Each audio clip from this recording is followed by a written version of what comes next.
लिखें 100 speed 5 minute की।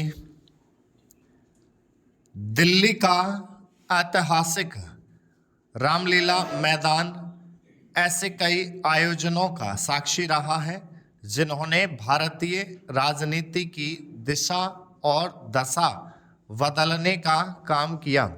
यह समय बताएगा कि विपक्षी मोर्चे INDIA की लोकतंत्र बचाओ रैली राजनीति में किसी बड़े बदलाव का वाहक बनेगी या नहीं, लेकिन इसमें संदेह नहीं कि इस रैली के जरिए INDIA के घटक अपनी ताकत और एकजुटता का प्रदर्शन करने में सफल रहे। इस रैली में अनेक मुद्दे उठे जिनमें प्रमुख रहा केंद्रीय एजेंसियों की कथित दुरुपयोग और राजनीतिक भ्रष्टाचार।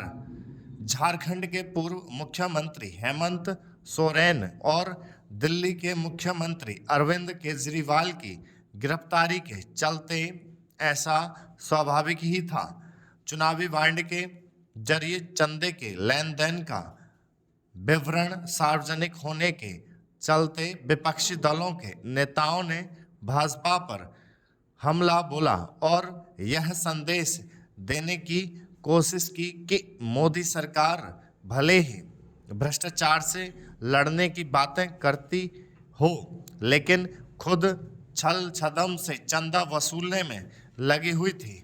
इसमें संदेह नहीं कि चुनावी बांड से दिए जाने वाले चंदे का जो विवरण सामने आया है उससे अनेक गंभीर सवाल खड़े हुए हैं, लेकिन इसकी अनदेखी नहीं की जा सकती कि जिन कंपनियों का नाम लेकर यह कहा जा रहा है कि मोदी सरकार ने उन पर अनुचित दबाव डालकर चंदा हासिल किया, उनमें से अनेक ने विपक्षी दलों को भी अच्छा खासा चंदा दिया है।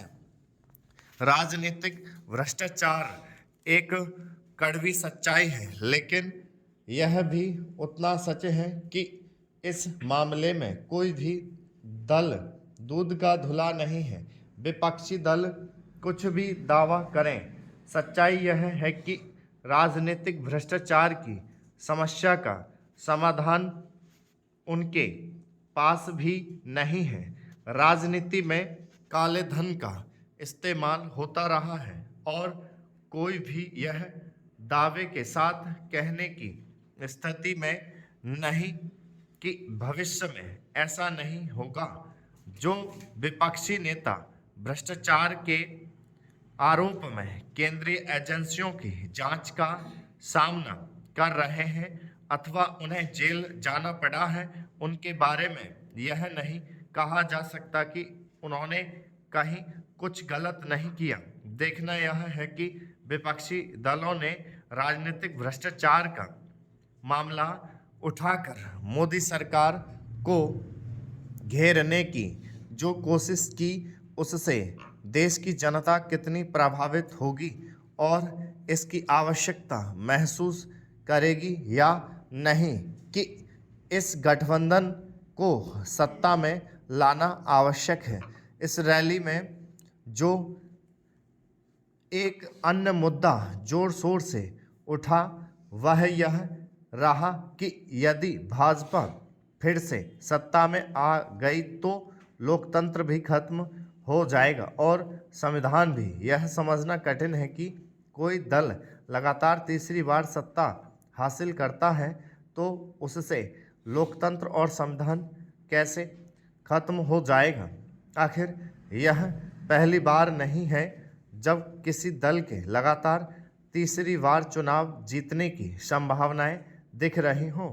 अच्छा होता कि विपक्षी दल कुछ और ठोस मुद्दा के सहारे कोई प्रभावशाली विमर्श खड़ा करने की कोशिश करते।